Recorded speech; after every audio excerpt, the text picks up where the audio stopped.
Sorry.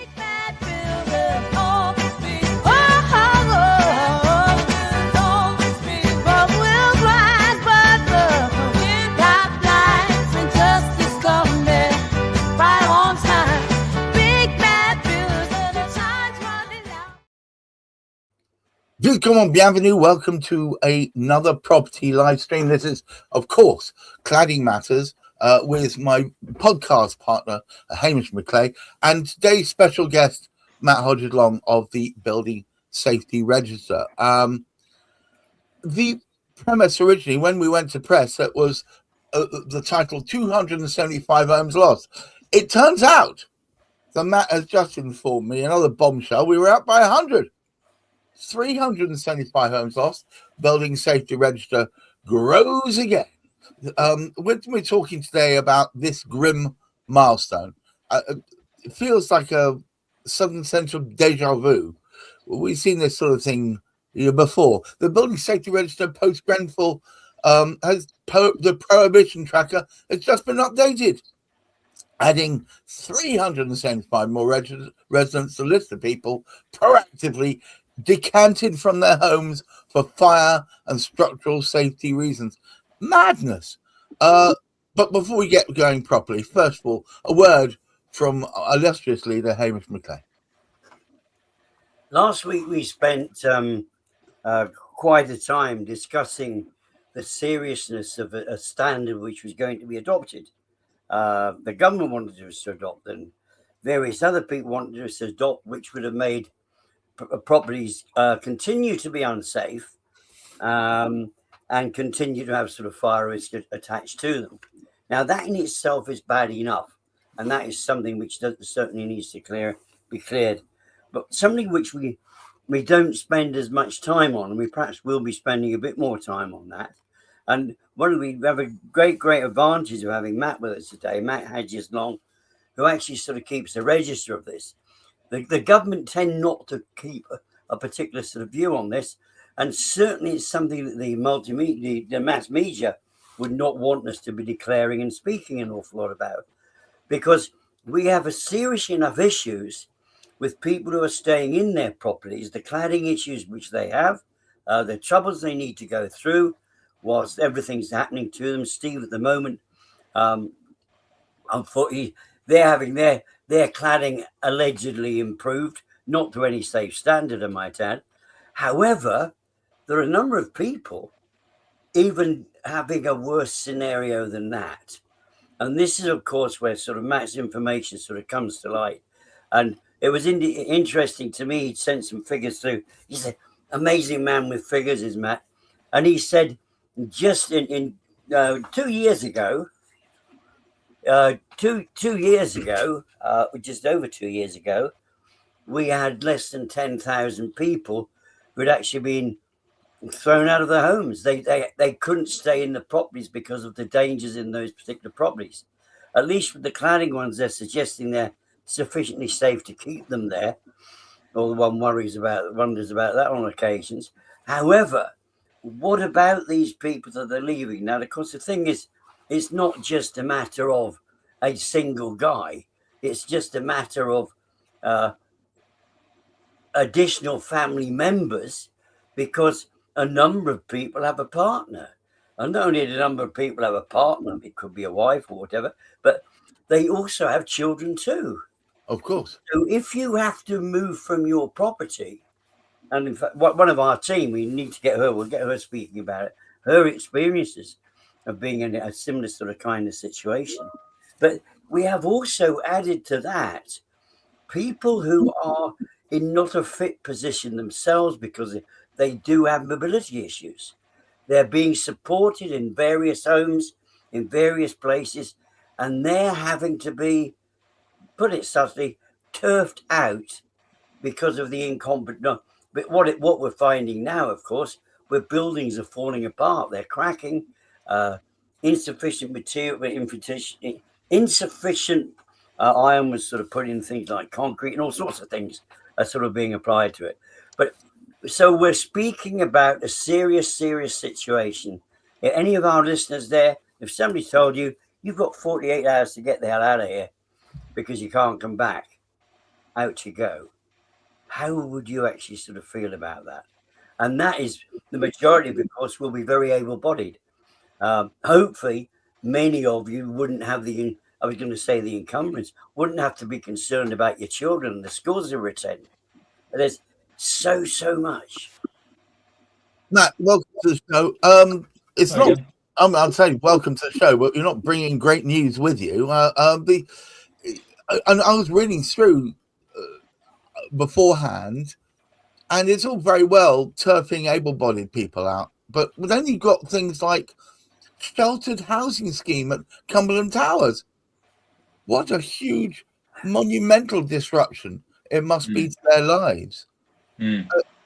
Surely this is preventable, supportable in some way? Yeah, it will vary from building to building, but I think that the main thought that I have is in one sense, it's good that we now are understanding these risks and we're responding to these risks. Okay, so this is sort of come post Grenfell, where thou must go and inspect buildings, right? So as you inspect them, you find problems. I said to Sky a couple of years ago, once you see it, you can't unsee it. No. So it's good. I think for the greater good, it's great that we're not in blissful ignorance as much as we were before. So we're actually spotting these problems and we're saying we need to do something about it. But the flip side to that is it upends so many lives. And this is a really difficult one to square. And I think it's one that my experience with building managers and responsible persons, accountable persons, people that are legally responsible for these buildings, is that they will decant or prohibit as a last resort.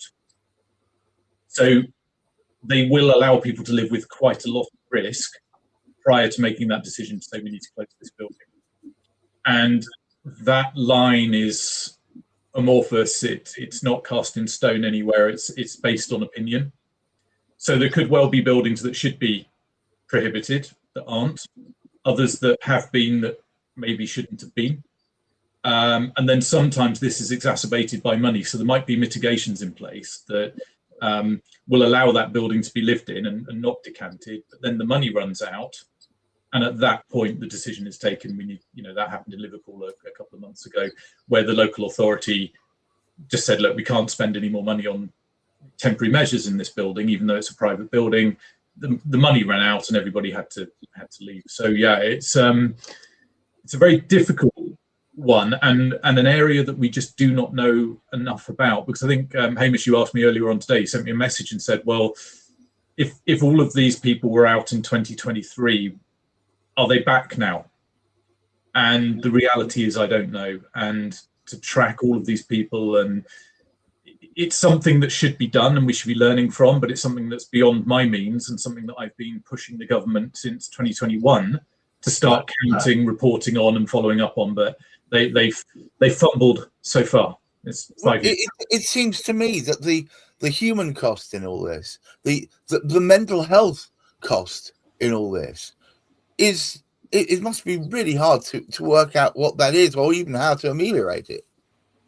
Yeah, it is enormous, and I've met so many people that have been through this process, and it's still hard, having not been through that process, to actually fully understand the disruption. And I think Hamish was right mentioning about schools and things. You just imagine your doctors' appointments, hospitals.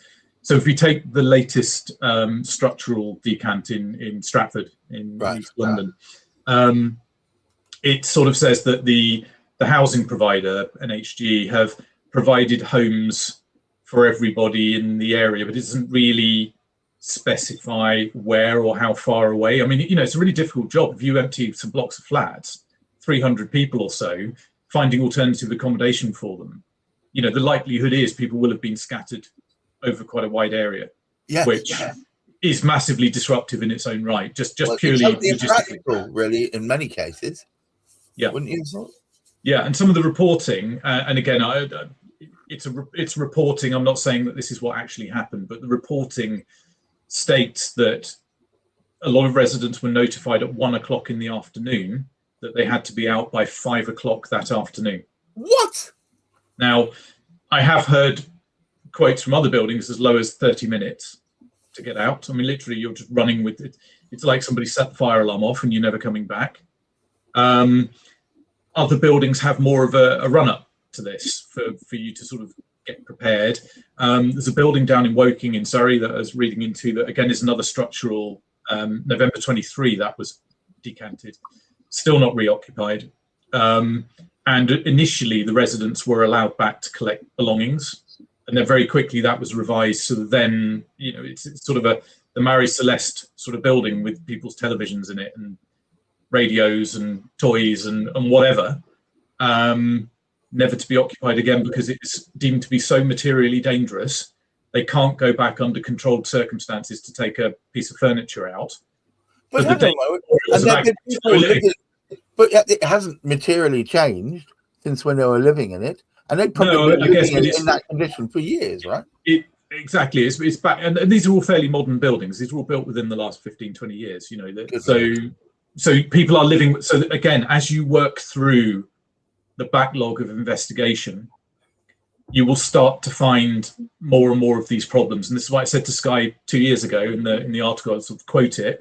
I said, and that's why we're going to see this acceleration of forced evacuations over the coming 1, 2, 3 years as this housing stock gets investigated more.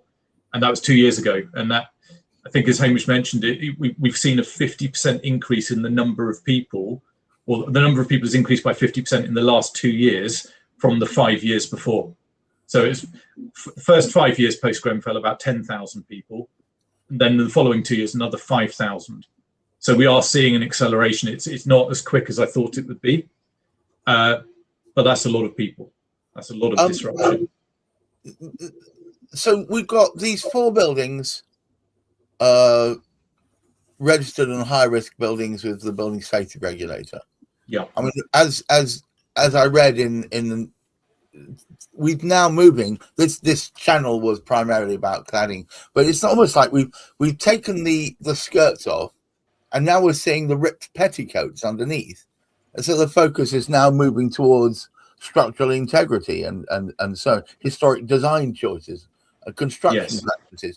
But I heard that even with this dearth of evidence that this has been done, it hasn't necessarily changed.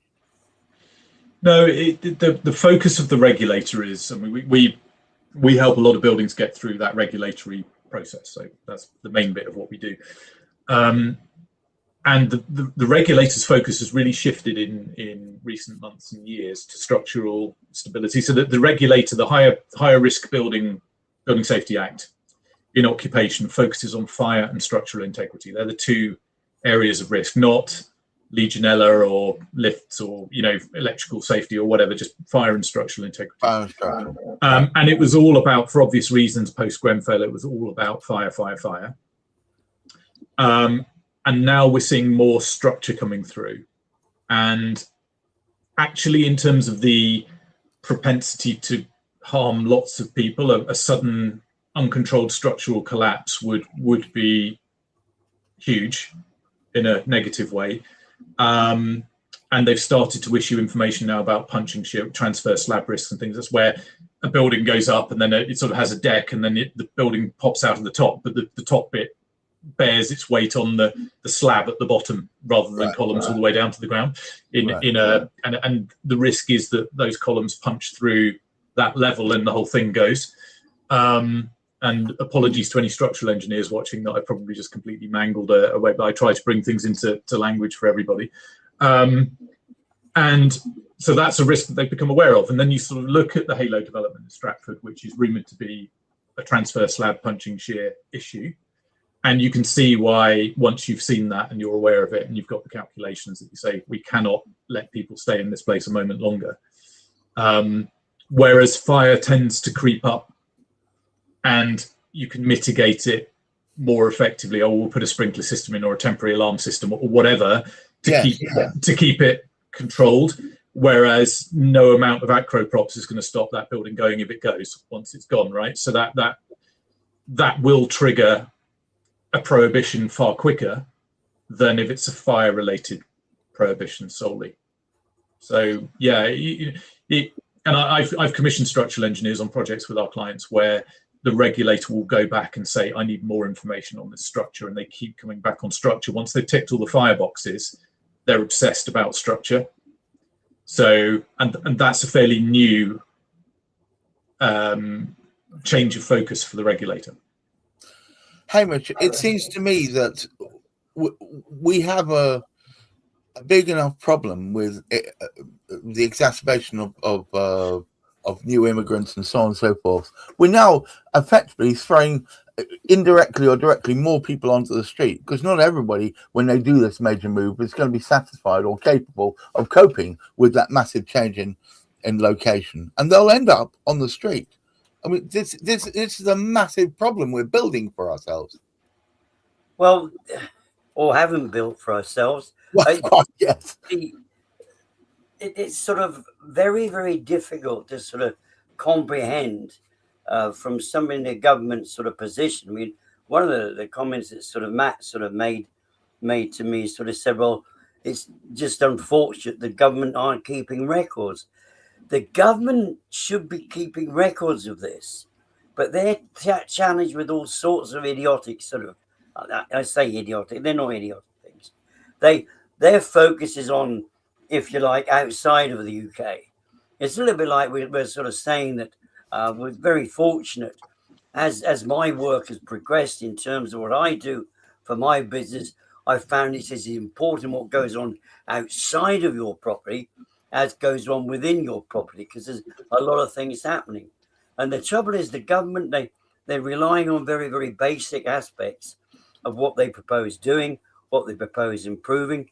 And when you actually sort of think they're putting so much effort into looking at sort of migrants and things like, they haven't contemplated what can we do for these people that we've found out about already that have to be decanted. I remember I saw a decanting, for example. It used to be a lovely, lovely word. It'd be the sort of thing you had a sherry decanter. Very partial to a nice bit of sherry, but the thing is, but it used there was some interesting connotation. This, when we're decanting people, we're decanting their lives. We're affecting their lives, and there is no major provision for it. Now, like Matt said, you can't tell where it is. The saddest aspect is there are so many buildings that haven't yet been interrogated. They haven't been inspected. We haven't found out about those yet. If we can't cope with what we have, the situation that we do have, with that now over 15,000, which 2 years ago was 10,000, what's going to happen as we progress, as we find the other buildings? And when you actually sort of look at this, the situation, and the worst of it is, as Matt said, how many of those are finding their way back into their homes? So there is a massive, massive great, but we don't hear about it. The media's not speaking about it. The government's not speaking about it. Or if it is, it's very, very quiet, in quiet little corridors sort of here and there. But it's somebody like Matt, and it is such an important thing like this. Issues of cladding is vitally important with the town standards are maintained there. But it's vitally important we have enough people. We don't have enough regulators either, do we? I mean, this is one of the tragedies. We do not have enough experienced people in this country to cope with what's going on internally, never mind what's trying to get in at the same time. And we just are not keeping pace with that. So we've got this, if you like, a disorder going on, and we're still trying to cope with this additional sort of population. So quite where the two meet up, until somebody starts speaking strategies, we're really, really in a serious position. There aren't enough Matts about. I mean, Matt and his company are restricted to what they can do. Right. We need more people like Matt about.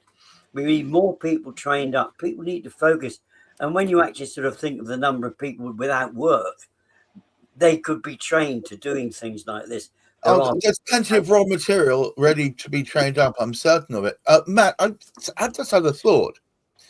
I remember when Steve was estimating the amount of homes that were subject to cladding issues and that couldn't move forward, often weren't even able to be lived in because of the fire safety, 16,000 of them. Now, we pull off those outside skirts, as I said before, during the remediation process. Likelihood is we're going to come across more shoddy building practices, etc., which could then lead to yet more of this chaos. Yeah. Or if you take the building in Woking that I mentioned, that had an external wall cladding remediation program that was completed.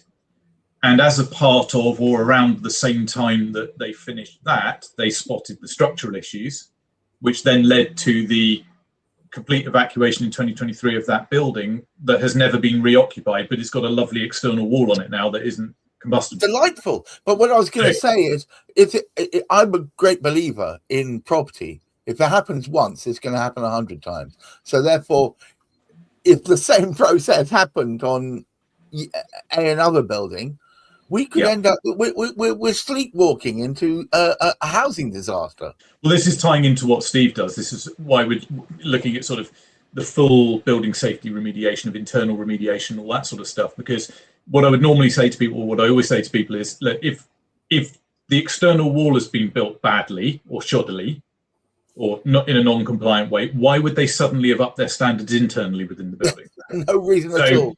It's a systemic problem. And it's one that you haven't asked the question yet, but I'll throw it in terms of what we do about it, is that one of the things I have been pushing for, and why the government needs to measure this, is because local authorities need to start planning from this from a contingency perspective.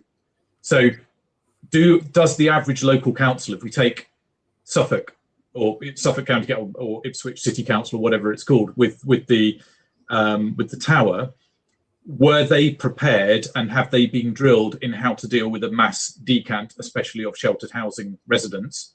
I think we both know the answer to that question. Yeah, but they are. You're quite right. It was the next question on my lips. What the hell were you? All right. Do? Okay. So to my mind, it would be a reasonable expectation for them to at least have a discussion about this and say, well, if that were to happen in our area, how many buildings might there be? Where do we think there may be some issues? What would we do if, as a part of their contingency plan? And then if you had to evacuate, decant, or I don't know what you call it. Decant seems like a nice It's horrible, word. but it's horrible. It's not, however you describe this, it's not a nice thing to talk about. No, it's a bloody disaster. So they need to have in their mind suitable places where these people can stay or live. Yes. You know, and I just don't think there is a disaster. And the other thing that goes with that is what assistance is provided and how long does it last for. So I know you've spoken to Melissa White before in terms of her thinking of how normally there's a prelude to this happening from a property management perspective. You kind of know that you might be heading towards that outcome. So the ability to actually manage this and sort of mitigate some of the emotional distress is absolutely there. And again, that's something where the government should step in and say, look, you know, there is a code of practice, if you like, or best practice for managing this process, how you communicate, who you communicate with, how you support people, which isn't necessarily just get out by 4 o'clock or, you know, ring this number and wait in line and we'll try and find you somewhere to live, you know, that. And I know that sometimes these are genuine emergencies in the same way that if you had a big fire in a building, it would be an emergency response. But where you do have a run-in, these things can be planned. One last question before I pass back to Hamish. We've talked about this point with a view to cladding, which is these buildings are relatively young. I mean, the Parthenon is several thousand years old and it's still standing. Yet these buildings are 15 years old with shoddy practices, now not fit for human habitation. Should it not be the builders that bear the brunt of the expense of fixing this? Do you like me to answer that? Yeah. Yeah, I think if they're responsible for it, they should compensate, and in a lot of cases they are. So a lot of these buildings are being fixed through the developer contract, the developer pledge. So therefore, right, you know, company X is stepping in, paying for alternative accommodation, fixing the problem, etc. I don't think that goes anywhere near making those people whole, if they could ever be made whole. I mean, it's better than no funding at all. but it's still very basic. And then you do get into the whole PAS tolerable life safety critical defects discussion that we've been back and forth on, which is different to saying, look, do you know what, we're gonna buy this property back off you and we're going to compensate you fully, etc., which has been done in places like Croydon, where leaseholders were bought out. Another building in Ipswich, where now whether they were fully compensated or not, I don't know, but they were bought out of their homes, and those buildings have now been demolished or are being rebuilt. So they were that bad. But in general, I think residents suck up a lot of this cost and distress, completely uncompensated. But that's wrong, isn't it? That's every shade of wrong. Hamish, we've got to bring this podcast to a close. So would you kindly take us home, please? Well, I think that the sad news, I think we've just sort of pretty well demonstrated right the way around. We don't have sufficient knowledge of exactly what the problem is. We haven't found out how big it is. One of the worst things, when we do have councils, and Steve's local councils, I mean, they're a fine one to make an example of. They're trying to do down the importance of allowing them to sort of live in properties that are safe from fire. What's going to happen when we start looking at the structures of some of those buildings within sort of Greenwich, within that particular sort of area, within that particular type of region? What could they also find within Royal Artillery Quays? And I think the worst of it is, and sort of Matt hit there, and it's not one of those things, because as life progresses, we learn new. It's what we don't know that, because, I mean, we know that science, technology, and so many things are expanding rapidly. And then there's a realization, oh, crikey, we hadn't thought about those particular buildings. And therefore, no allowance has been made by each of those councils. But do our councillors that we're electing, or well, some of them are not allowed to really elect, are we, this year? But those councils, are they really fit? Are the councillors fit for purpose? To be perfectly honest, do we not need to start looking at the depth of what they're actually looking into, what they're preparing? They're all strapped for cash, councils. Nobody's going to find that extra money. When Matt looks at, and some of those things like Matt's just said, I dread to think what the cost is to rehouse 375 people. It is going to cost, but we speak about it as a cost, but it's the disruption to lives, the planning, the preparation. So much needs to be done with those. And as Matt is saying, so many aren't actually getting back into those properties. So it's a travesty. It's a travesty. There's so much that needs to be thought out about the whole process, which is why it's so important that we drive home repeatedly that until the seriousness of all of these things are actually sort of out there and being taken notice of, that we do need to keep on reminding people. We don't want to be depressing about the whole thing, but hey, let's start putting some planning in place. Let some of you councillors out there, hopefully there'll be councillors, won't we start thinking of the structures of your properties, never mind the cladding issues, and for heaven's sake, what are we building at the moment? How safe are they going to be in 10 and 15 years? Good Lord. As I said, there are many structures that I can point to. They've been up for over 1,000 years. It seems crazy that we can't make a series of dwellings that last more than 15. That seems ridiculous. Are we going backwards in our ability to build things? I'm sure that there are lots of people out there shouting at the screen right now. But all I'd say to all of you is, at Cladding Matters, we're here to try and rattle sabers, but also try and bring to the attention of the people that matter that these things need remediation in such a way that people's lives aren't destroyed in the process. It's the human cost that worries me as much as the physical. So thank you once again, Matt. As ever, your facts and figures, scary though they may be, are very useful, and at least we know a bit more about the size of the problem. Hamish McClay, as ever, thanks for having put together this podcast in the first place to help more people understand what the issues really are. To all of you watching, please keep your feet on the ground. Keep reaching for the stars.